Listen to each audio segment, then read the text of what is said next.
दोस्तों, बाबा साहब के विचारों को समाप्त करने का बहुत आसान तरीका है। उसे समाप्त किया जा सकता है और बीजेपी यही प्लान बना रही है। लेकिन बीजेपी के इस प्लान पर बसपा ने पानी फेर दिया है। आपको बता दें कि बीजेपी ने कल यह प्लान बनाया कि बाबा साहब की जयंती इस बार बहुत धूमधाम से मनाई जाएगी। अब आप सोच रहे होंगे कि जब जयंती मना रही है बीजेपी, तो समाप्त कैसे कर रही है।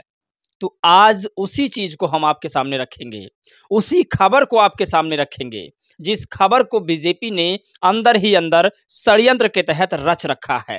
बीजेपी कैसे बाबा साहब के विचारों को समाप्त करेगी, ये आपको इस वीडियो में हम बताएंगे। आपको समझना बहुत जरूरी है। लेकिन उस मिशन को, उस विचार को बीएसपी आगे बढ़ा रही है। बीएसपी के राज्यसभा सांसद, नेशनल कोऑर्डिनेटर रामजी गौतम ने जिस तरीका से बीजेपी के मंसूबों पर पानी फेरा है, उसे आपको समझना होगा। और यूपी के अलीगढ़ में एक सीओ साहब हैं, जाति से पांडे हैं, सोने पर सुहागा है। उनकी वीडियो आज बहुत वायरल हो रही है, वो भी आपको हम बताएंगे। ग्रेटर नोएडा की एक खबर सामने आ रही है, जिसे समाजवादी पार्टी के एक प्रवक्ता हैं राजकुमार भाटी साहब, उन्होंने अपने एक्स पर शेयर की है। आपको बता दें कि उस खबर को जैसे ही मैंने सुना, मुझे लगा कि वाकई में बीजेपी की ये स्टेप बाय स्टेप चाल है। आज इस वीडियो में वो सारी खबरें आपको बताएंगे। अखिलेश यादव बाबा साहब की जयंती मनाने के लिए 8 तारीख से 14 तारीख तक का समय सरकार से मांगा है। क्या प्लानिंग कर रहे हैं अखिलेश यादव, वो भी बताएंगे। चलिए वीडियो शुरू करते हैं। नमस्कार दोस्तों, मेरा नाम पराग है और आप सभी का मैं बहुत बहुत स्वागत करता हूं। आज जिस मुद्दे पर आपको लेकर आया हूं, पहले हम उस पर बातचीत करते हैं। आज का जो सबसे बड़ा विषय है वो ये है कि बाबा साहब के विचारों को बीजेपी खत्म करने का प्लान बना रही है। उस विचार को खत्म करने का प्लान बना रही है जिस विचार से महिलाओं को आज़ादी मिली है, जिस विचार से अछूत, दलित, नीच व्यक्तियों को आज़ादी मिली है। मैं ऐसा क्यों कह रहा हूँ, ये मेरे वक्तव्य नहीं हैं, ये कुछ धार्मिक पुस्तकों के उल्लेख हैं। जैसे कि मनुस्मृति, शूद्रों के भगवान को समाप्त करने का विचार बनाया जा रहा है बीजेपी के द्वारा। ये आपको बताएंगे, बहुत ज़रूरी है। आपको बता दें कि बाबा साहब की जयंती इस बार बीजेपी बहुत ही हर्षोल्लास के साथ मनाने जा रही है। और इस बीजेपी के जयंती मनाने के पीछे ही बहुत बड़ा षड्यंत्र छुपा हुआ है। लखनऊ के अटल बिहारी वाजपेयी विश्वविद्यालय उत्तर प्रदेश लखनऊ में भारत रत्न डॉक्टर बाबा साहेब भीमराव अम्बेडकर की जयंती मनाने का आयोजन और एक ज्ञापन सौंपा है कि हम ज्ञापन दे रहे हैं, बाबा साहेब की जयंती मनाएंगे। लेकिन उस ज्ञापन में क्या लिखा है, जब हमने ज्ञापन में कुछ हेडलाइंस पढ़े, तब मेरी आंखें खुली कि बाबा साहेब के विचारों को खत्म करने का पूरा षड्यंत्र बीजेपी ने ठेका ले रखा है। बीजेपी ने षड्यंत्र करके बाबा साहेब के विचारों को समाप्त करने का पूरा ठेका ले रखा है। बाबा साहेब के विचारों को समाप्त करने के लिए बीजेपी ने यह प्लान ऐसे तैयार किया है। अटल बिहारी वाजपेयी चिकित्सा विश्वविद्यालय लखनऊ में एक आयोजन रखा है 14 अप्रैल को, जिसमें पूरे देश के अनुसूचित जाति के तमाम बच्चों को भाषण देने के लिए बुलाया गया है। एक आयोजन रखा गया है, कंपटीशन रखा गया है, कितना बेहतर कौन भाषण दे सकता है। ये सबसे बड़ी खबर है। अब आप अगर तर्कशील हैं, जानते हैं, तो इसी में पूरा उस षड्यंत्र छुपा हुआ है। बाबा साहेब डॉक्टर भीमराव अम्बेडकर लंदन पढ़ते हैं, कोलंबिया पढ़ते हैं, अमेरिका जाते हैं, कई देशों में पढ़ कर के भारत आते हैं, कई डिग्रियों के जानकार हैं, कई डिग्री उनके पास थी, कई भाषाओं के ज्ञाता थे। बाबा साहेब अर्थशास्त्री थे। बाबा साहेब अगर सीधे सीधे कहें तो इस देश के 95% लोगों के भगवान थे। 95% में सवर्ण समाज की महिलाएं, गरीब सवर्ण समाज और तमाम वो लोग जो दलित हैं, पिछड़े हैं, सताए हुए लोग हैं, वो तमाम लोग। बाबा साहब किसी एक खास पर्सन के नहीं हैं। बाबा साहब इस देश के दलितों, पिछड़े, मजलूमों, महिलाओं, तमाम लोगों के मुक्तिदाता हैं, जिनको पानी पीने का अधिकार सार्वजनिक जगहों पर नहीं था, जिनको चारपाई पर बैठने का अधिकार नहीं था, ऊँट देने का अधिकार नहीं था, जिन महिलाओं को वो सारे अधिकार नहीं थे जिसे बाबा साहब ने संविधान में दिया। तो उन तमाम लोगों के बाबा साहब भगवान हैं, ना कि अनुसूचित जाति के।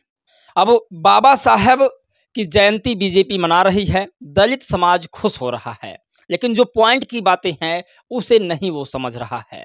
उसने एससी तमाम जो बच्चे हैं एससी समाज के, उनको भाषण देने के लिए बुलाया।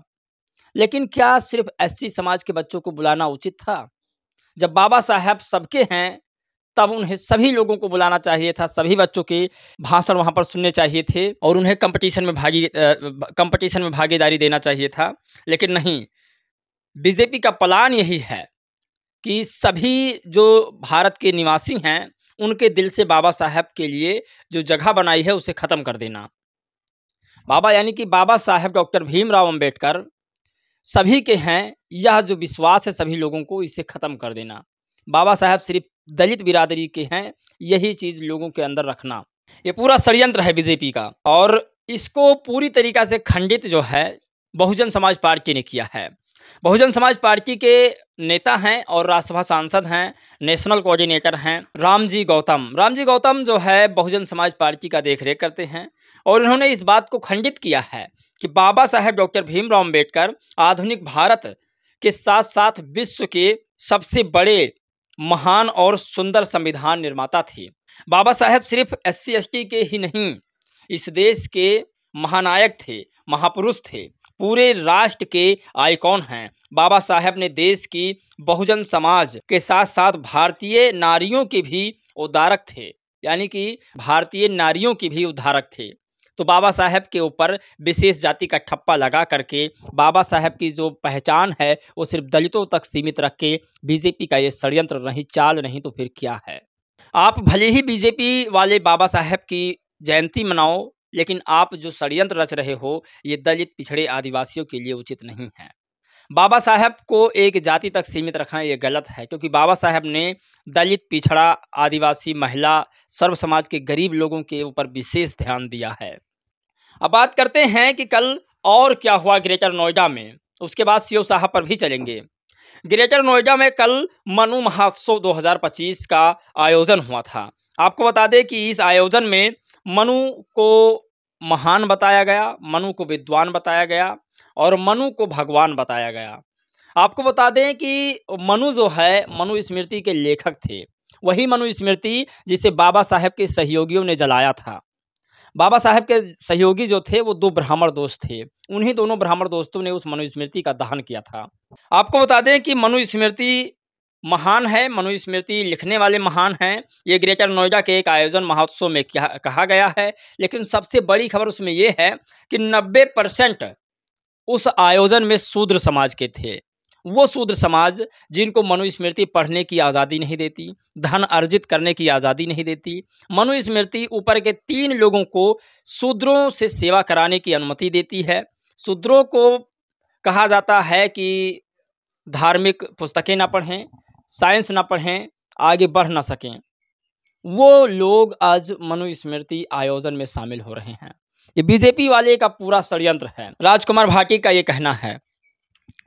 राजकुमार भाटी समाजवादी पार्टी के प्रवक्ता हैं, अच्छे प्रवक्ता हैं, लेकिन मैं फिर कह रहा हूं, मैं अंधविश्वासी नहीं हूं और ना ही मैं नास्तिक हूं और ना ही मैं आस्तिक हूं। मैं किसी पर भरोसा नहीं करता, मैं जो वास्तविक है, वर्तमानिक है, उस पर बातचीत करता हूं। राजकुमार भाटी मनुस्मृति पर हमला कर रहे हैं और उनके नेता अखिलेश यादव अपने आप को हिंदू का सबसे बड़ा विद्वान बताते हैं, हिंदू का सबसे बड़ा पुजारी बताते हैं, क्योंकि संसद भवन में जिस तरह से अखिलेश यादव ने कहा था कि मैं सबसे बड़ा हिंदू हूं, तो मैं राजकुमार भाटी के बहकावे में लोगों को आने को नहीं कहूँगा। ये मनुस्मृति पर हमला कर रहे हैं, इसका मतलब ये नहीं कि अम्बेडकरवादी हैं। ये नास्तिक हैं, देवी देवताओं को हिंदू के नहीं मानते, इसका मतलब ये नहीं कि अम्बेडकरवादी हैं। हर नास्तिक अम्बेडकरवादी नहीं हो सकता है। जो बाबा साहब को मानता है वो किसी देवी देवता को नहीं मानता और ना ही किसी को गाली देता है, किसी देवी देवताओं को। ये है वास्तविकता। आप बहन जी को देख लीजिए। बहन जी ने कहा मेरे जितने चाहने वाले हैं उनका सबका अलग अलग धर्म है और सभी लोग अपने अपने धर्म को मानने के लिए पूरी तरह से आज़ाद हैं। अब बात करते हैं यूपी जिला अलीगढ़ की। यहाँ सीओ साहब की गुंडागर्दी चल रही है। सीओ साहब सत्ता के नशे में चूर हैं और वर्दी का पूरा ये रुतबा दिखा रहे हैं। एक महिला से अपना पैर छुआ रहे हैं इंसाफ दिलाने के नाम पर और धमकी भी दे रहे हैं ऑन कैमरे में।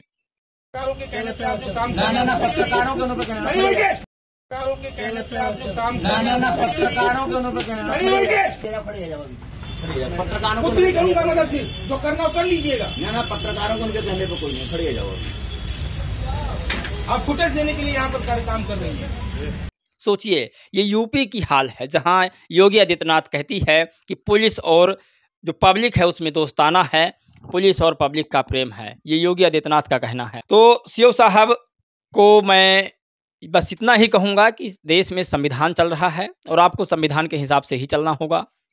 हालांकि यह खबर मनजीत सिंह नौटियाल ने अपने यक्स पर डाला था। अब बात करते हैं अखिलेश यादव जी की। अखिलेश यादव बाबा साहेब की जयंती मनाने जा रहे हैं। बाबा साहेब की जयंती मनाने से पहले मैं अखिलेश यादव को राय दूंगा कि आप एक पत्र तैयार कीजिए राष्ट्रपति जी के नाम, और उस पत्र में लिखिए, आप इस समय लोकसभा में भी हैं, और उस पत्र में लिखिए कि मैं संभल को फिर से भीमनगर करना चाहता हूं। मैं महामाया नगर को बदला था, मैं फिर से महामाया नगर करना चाहता हूं। गौतम बुद्ध नगर को मैंने बदला था, मैं गौतम बुद्ध नगर करना चाहता हूं। एक पत्र लिखकर राष्ट्रपति जी को दीजिए और फिर से उस नाम को वापस लेकर आइए जिस नाम को आपने बदला था। तब तो मैं मानूंगा कि आप अंबेडकर साहब के विचारों पर चलना चाहते हैं। अखिलेश यादव ने ये सारी गलतियां की है, फिर भी 8 तारीख से 14 तारीख तक बाबा साहेब का कार्यक्रम इनके हर कार्यालय पर चलेगा। ये सबसे बड़ी खबर है। बाकी आप लोग भी अपनी राय प्रतिक्रिया दे सकते हैं। जय भीम, नमो बुद्धाय।